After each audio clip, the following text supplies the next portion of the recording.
Hey guys, welcome to Bathing Suits and Boots. This is my very first segment, very first episode.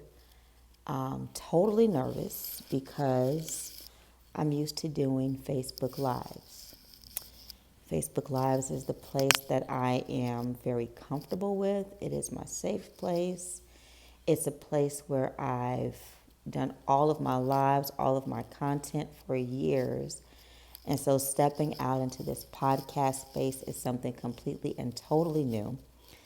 Like I said, lives, I enjoy just the banter, just the knowing people are watching in that moment is the excitement. So me sitting here in a room by myself is very uncomfortable. So flow with me today for the very first episode of Bathing Suits and Boots. You may ask, what is bathing suits and boots? Well, it is it's an oxymoron, right? It's when two opposites really don't match, but yet they're matched together for one reason or the other.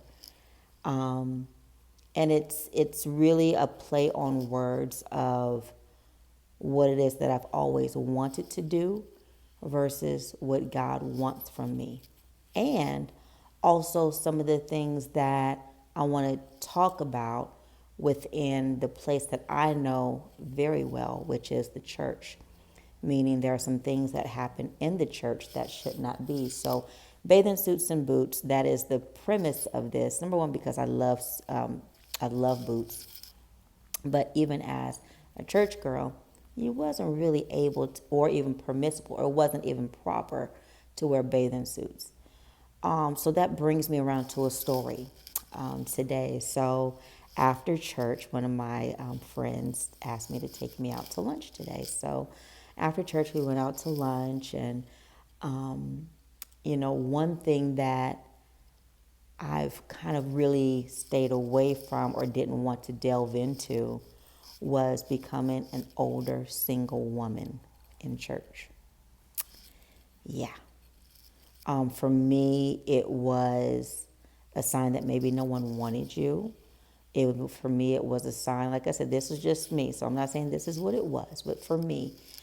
And so I end up seeing, so we're at lunch or whatever, and this is a buffet, so it was really, really good Chinese buffet. I had all my little vegetables and, very excellent buffet.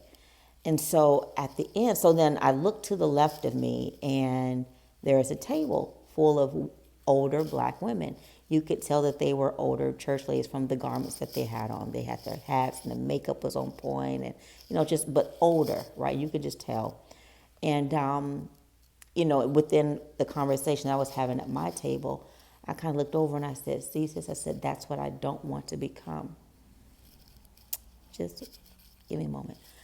And so we, we had like a 3-hour lunch conversation. It was really good, and God was moving, and God was showing up, and God was speaking to both of us. And so at the end, I was just kind of prompted in my spirit just to say hi, because I was even talking to the young lady that was at the table with, saying, we got to step out of our comfort zone. I got to start getting used to, meeting new people, because I'm getting ready to move to Atlanta in about a week or so. So just doing things that are out of your comfort zone. You got to, kind of step out. So I was like, as I was prompted just to go say hi, or at least introduce myself, just be nice to the people that was across the table from us. So again, this was the table that had all the elderly ladies, the older women that you could clearly tell they were church ladies.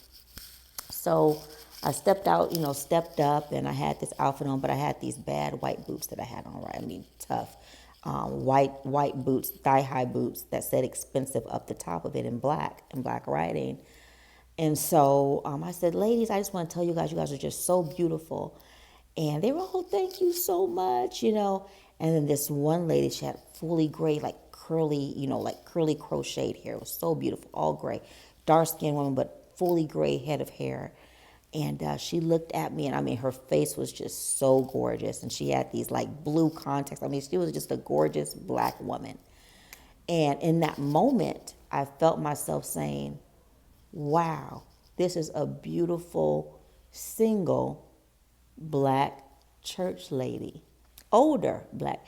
And I've never, to be honest, I've never seen older church women in that. I guess for me, in my mind, it was a negative thing to be single in church and older.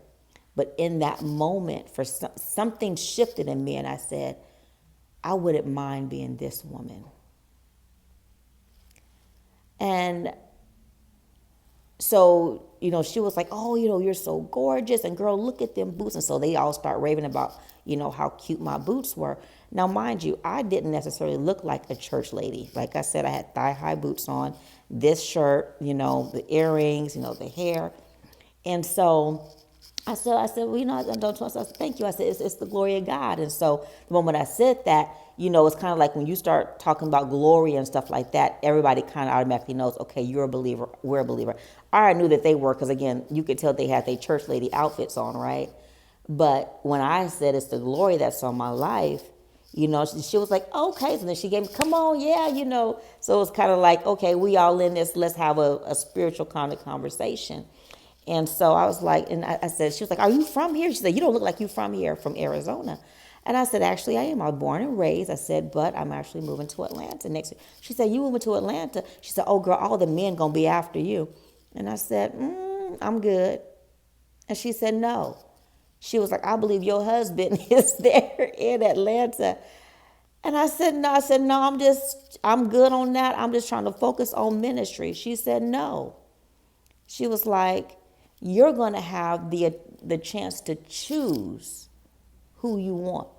And I said, you know what? You're right. I said, the Bible says he who finds. I said, but you're right. I said, I'm in agreement with that. I'm going to have the choice for whatever men come. I don't have to just settle. And that for me settled something in my spirit, because again, I was so in my head about not being a single older woman. But here it is, this single older woman who in that moment, I said, I wouldn't mind being her. But in that moment, she shifted me. She literally shifted me to say, no, God has someone for you. She said, and I can see it.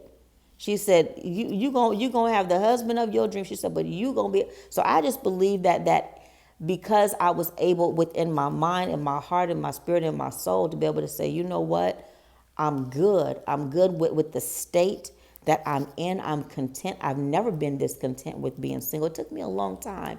Literally, like I said, I've been fighting this battle about being single since I've been 15, to be quite honest with you.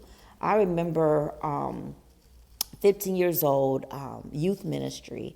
And so we had this speaker to come in, and it was someone that used to be at the ministry that had went out for college, and she came back. And so the youth pastor at that time asked, hey, can you come talk to, the youth group about your experience in college, and, just encourage them to, stay pure. And so she came in and she began to talk about her experience, and she was like, yeah, I'm in college and I don't have a boyfriend. And I just, for me, and I don't know why, but as a 15-year-old, I didn't feel that that's what I wanted to be.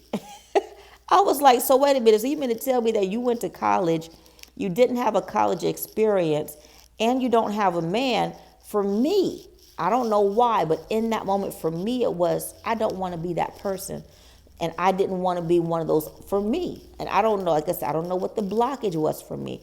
And so every time I would look at women in the ministry or coming to church, I would see all these older women at church, but they were single with no men. And so for me, that was the most unattractive space as a woman that you could be. For me, it meant that you were not chosen.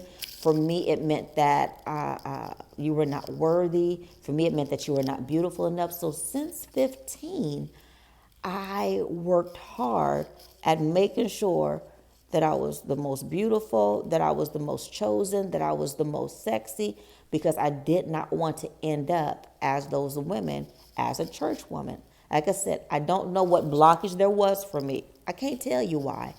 But I knew that that's something that I always strive not to be. I did not want to be that older single woman. But now that I'm older, now that I'm 40, so that was 15. So now that I'm 46, almost actually 31 years later, I understand now why there are women, beautiful women at church, single beautiful women at church with no man. Because at this age and by now, you've experienced some men that did not have their things together, that maybe may have hurt you in marriages, that may have, filed for divorce, or maybe you had to file for divorce from them, or maybe you've just been hurt so much to the core that you just done. So there's so many reasons by this age where it made sense why these women are just alone and they're okay. And I've even had other conversations with women that say, you know what? I'm just at a point where I'm doing better by myself than I would with a man. And to bring a man in at this point in my life where I know that he doesn't have as much going on for himself. I'm going to say that again. A lot of times, women by this age, we've gone through some things. We've developed some things for ourselves. We've made a certain amount of money. We've, got our house. We've built ourselves back up again. And to bring a man into your life at this point could technically either be a burden. It could take you off of your game for focusing in and using your time on yourself and the things that you need to accomplish within that day, in that week, in that month, in that year. Because again, remember, bringing on a man sometimes, not all the time, but bringing on a man in your life at the point where you have all your stuff going for yourself. Bringing a man on means that, of course, because we have to tend to them, right? Cooking, cleaning, communication, sex, your daily life, dating. So you have to be able to find the time of when you're going to bring a man into your life, and will it be beneficial? So again, understanding that at this age, it's not about if you can get a man, it's do I need a man at this point in time in my life? Are you led by your body, right? You're keeping a man simply because, or you're keeping a man on the side simply because of your sexual needs. But you have to ask yourself, what else does he bring to my life at this point in this space of where I am in my life right now? Does it benefit me? Does it benefit if you have kids? Does he benefit my kids? And so looking at all those things, now I understand. He says, what was that? 1 Corinthians chapter number 13, when I was a child, I spake as a child, I reasoned as a child, I understood as a child. So when I was 15, all I could see was, I don't want to be by myself. But now that I became a woman, I'm able to put away childish things. No longer am I led by the fact that I don't want to be alone. Because understanding that to be alone means that I have time to tend to the Lord. And I used to hate that scripture. I used to hate it. Like, no, those, who are single get a chance to tend to the things of the Lord. And that's good, but I want a companion. But think about the work that really comes with the companion, and are you ready for the work? See, many times we ask for things, but are we really ready for the work? Yes, the cute social media pictures are good, right? And many times we want those, Christmas, pajama pictures. But a picture lasts for a moment. Then after them pictures, you got to go back home and deal with everyday life. It's the cooking, it's the cleaning, it's the responsibilities, it's the communication, it's the sex. There's so much. And so I said all that to say, women, when we ask for relationships, are we ready? That's really the question. And if we're currently in relationships, are we doing what's necessary to make it better? Because now that you're in it, because you don't believe God, for this man, and now that he's in your life, you can't just focus on yourself anymore. And so that was something, because, women, we're nurturers, and that's the reason why God gave us the ability, right, to have children and to raise those children. And so even some of the women, so I'm going to talk about that really quick, because even as a woman with children, and you're not even taking care of your own children, how are you going to take care of a man? You're not spending time with your children. How are you going to spend and give time to a man? You're not even, so just looking at what you have right now and who you have right now. And that's why, I really take out time with my girls, because there were times where, as a married woman, because I've been married, as a married woman, and that's what church tells you, and that's what church teaches you. Your husband or your marriage comes before your children, because at the end of the day, your children are going to leave, and your marriage might suffer. So you got to make sure that you prioritize your marriage, which is true, right? But your children also need time. So again, if, single ladies, if we're believing God for this marriage, and this marriage requires time, but you already have kids already, how much time are you, how much time are you giving them? How much patience do you have with them? And so using that relationship, well, it's a different kind of relationship. A man, he wouldn't be able to cuddle. We're going to be able to spend time and do stuff and go on dates. And, it's all of this, sometimes women, we romanticize relationships when it really shouldn't be. What do you mean? What I mean by that is, we look at social media, we look at what it could possibly be. It's the FOMO, the fear of missing out. Maybe we look at what people are else, what people are doing, the pictures they're taking, the places they go, the vacations they have. Those are just moments, but we don't know what really goes on behind the scenes. So really focusing in, number one, on yourself, the time that how much time do you spend in the shower? How much time do you actually spend taking a bath? How much time do you spend doing your hair? How much time do you spend doing? So if everything, the Bible says, in Ecclesiastes, for there's a season and a time for everything under the sun. And if you can't even make a healthy meal for yourself on a consistent basis, how you going to have a husband who's going to need breakfast, lunch, and dinner, and sometimes snacks?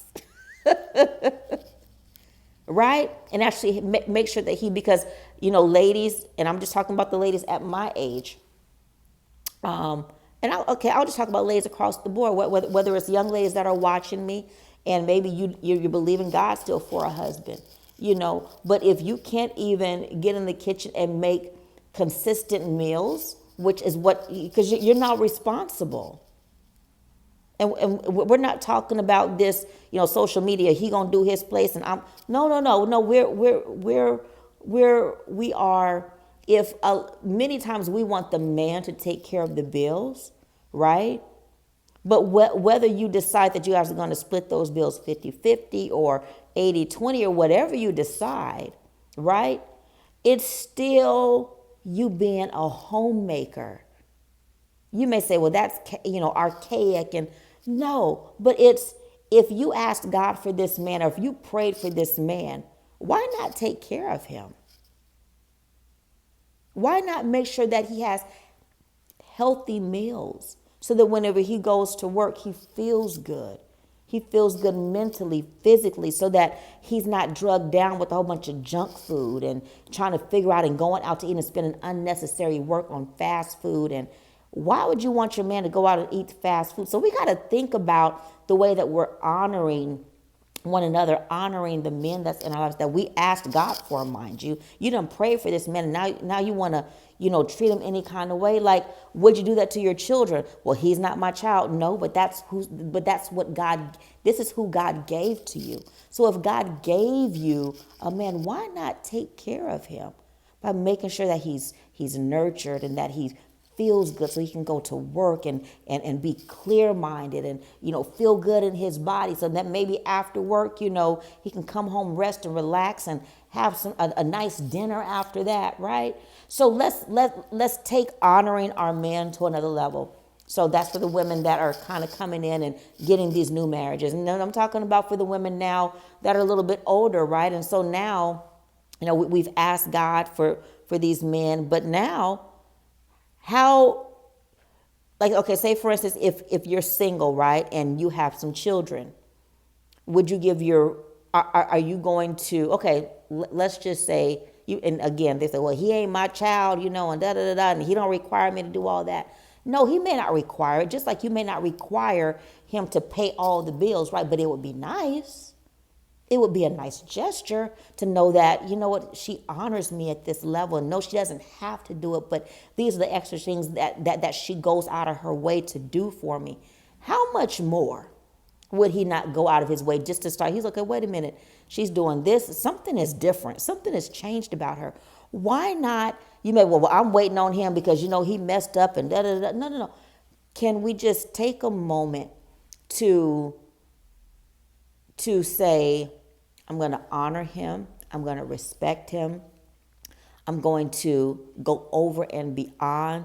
And even if he's not doing those things, I'm going to sow the seed so I can reap a harvest. There is a such thing called seed time and harvest. And you may say, well, how much longer do I got to continue to do this? And I'm not talking about no toxic situations and the man is clearly treating you bad. That's not what I'm talking about. I'm talking about in a healthy relationship. Because sometimes women, we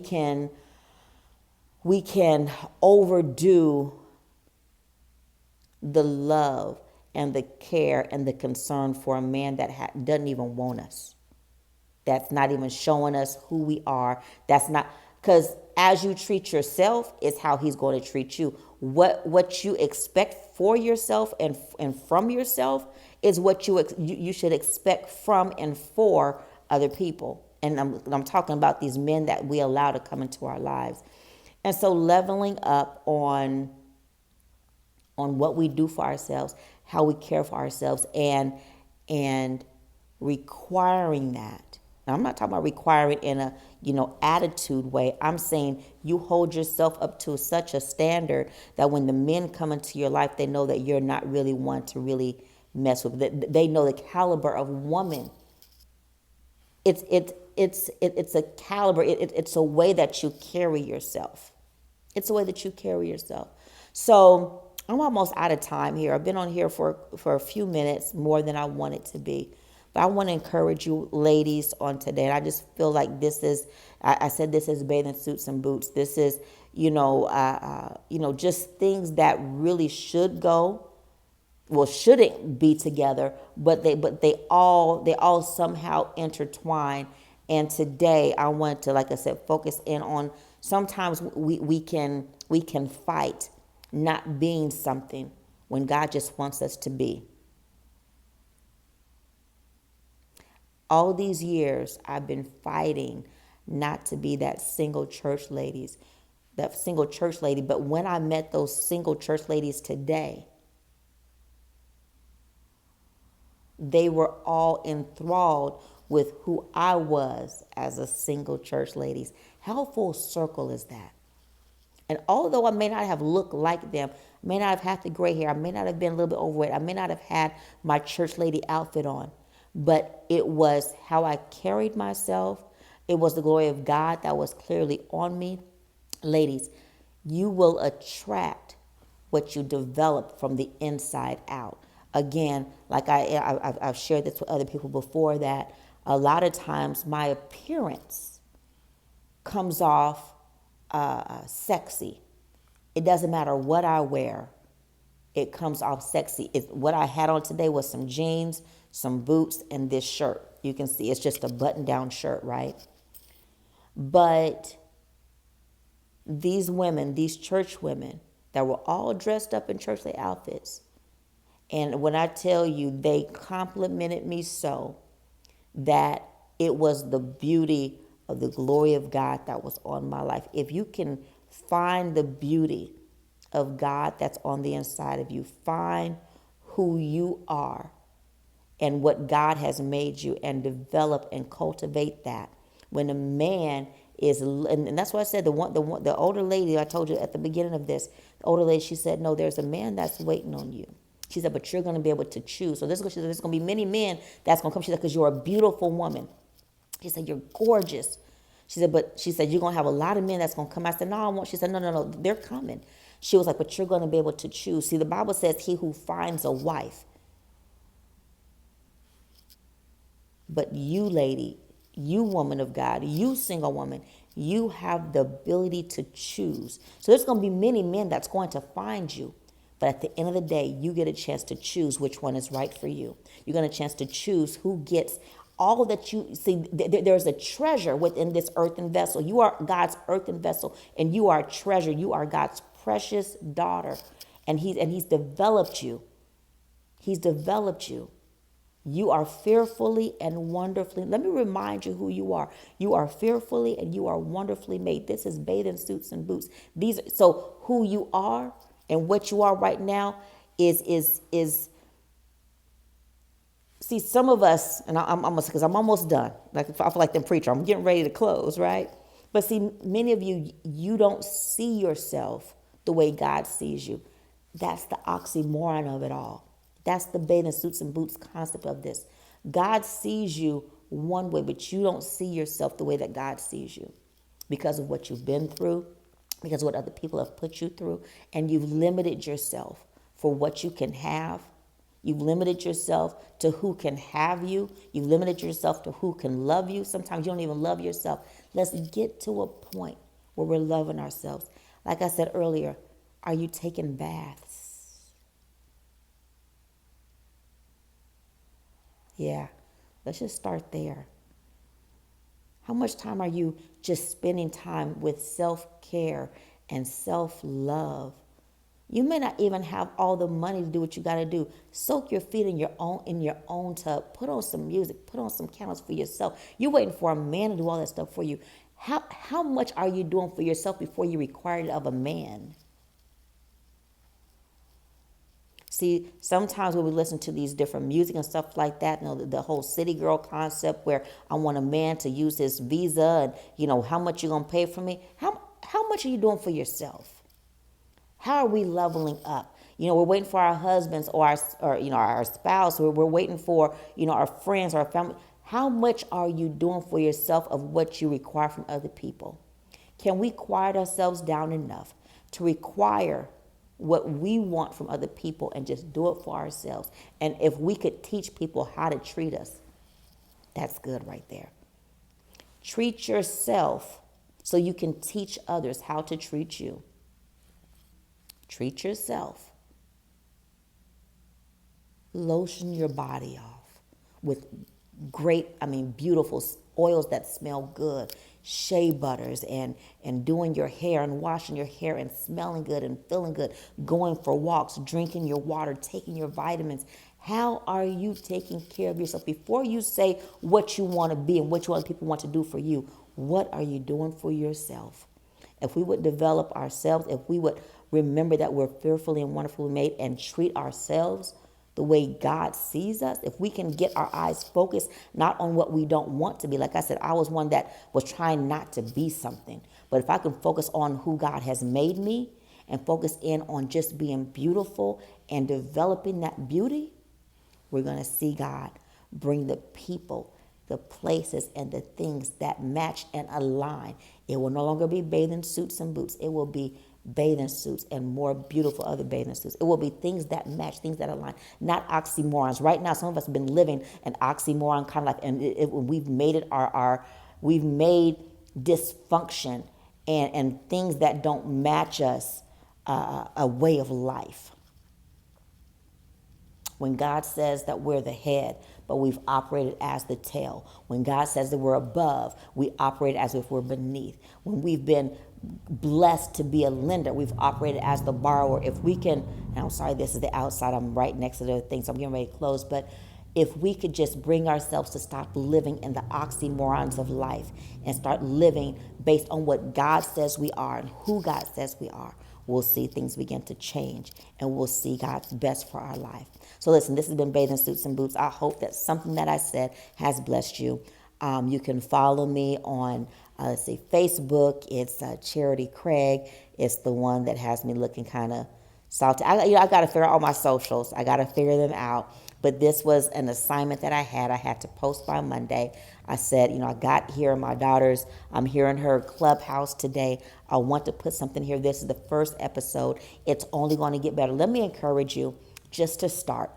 And this is not what I had in mind for my very first episode. It's not what I had in mind. But the main thing is that I just started.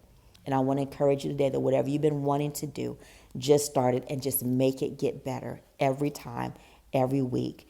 Just do something better. So right now, it may just be one episode a week. I'm going to do my best to increase. I'm going to do my best to make it better.